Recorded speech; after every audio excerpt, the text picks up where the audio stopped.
I watched a video of a young man who, full of passion, went to pitch his business before the lion's den. While he had a fantastic product, his passion made him to lose the pitch.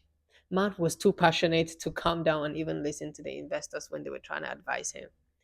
You see, in my opinion, he represents a lot of tech startup founders and innovators who have great products and are very good at what they do, except that they forget that it takes the art of business and the business of business to make a real business that will not fizzle out in the first 5 years. So take a look at the statistics. About nine Nigerian startups that collectively raised over $70 million in the last 2 years have shut down in 2023. And according to statistics, 2024 was not any better. Now, let's talk about some of the reasons why tech businesses die too quickly. Before you get defensive about your product and the market that you're trying to serve, hear me out. Your opinion does not count when it comes to finding a market for your products. By the way, you don't find a market for your product, you find a product for your market. And that's where a lot of folks miss it. I get it that your app has wonderful features that your competitor's app doesn't. But what if the problem is not about the feature, but about the app itself?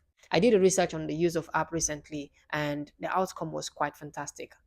There are much lesser people that want more apps on their phones. There are much more people that want less app on their phones. And there are quite a number of people that want apps on their phones, depending on what the app's function is and how vital it is to their daily lives. But yeah, while tech business is not always about creating an app, whatever your tech startup is all about, how many people out there want it and how many people need it? Here's a little secret about the most successful businesses in the world. It will shock you what they spend the most of their money on. It's not on production and it's not marketing. Amazon, for instance, spent over 73 billion US dollars on research and development in the fiscal year 2022. Meta, Alphabet, Apple, and Huawei rounded out the top five of companies with the highest research and development spending that year, 2022. Now, why would these top brands rather spend more on research? Very simple. Research helps you in two ways. Number one, relevance. You do not want to wake up one day and you're no longer useful to your target audience simply because their taste bud has changed and your services haven't. I mean, having a good product is good, but Nokia has taught us that people's desires and needs change, and we have to grow and change with them too.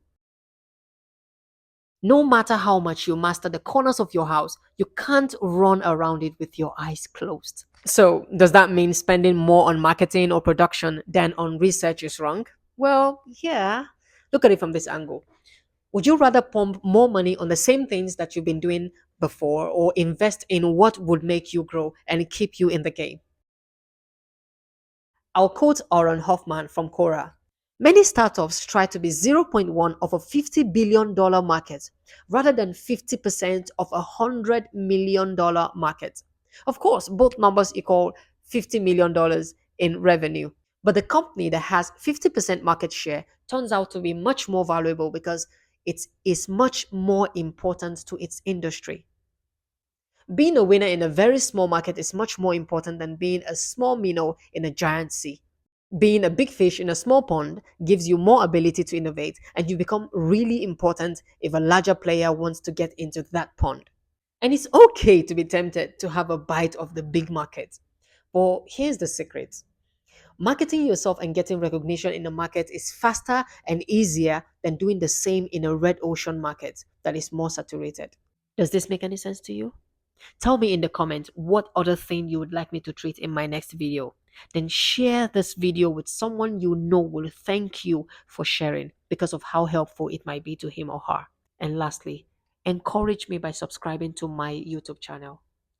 Thank you and see you in the next video. Cheers.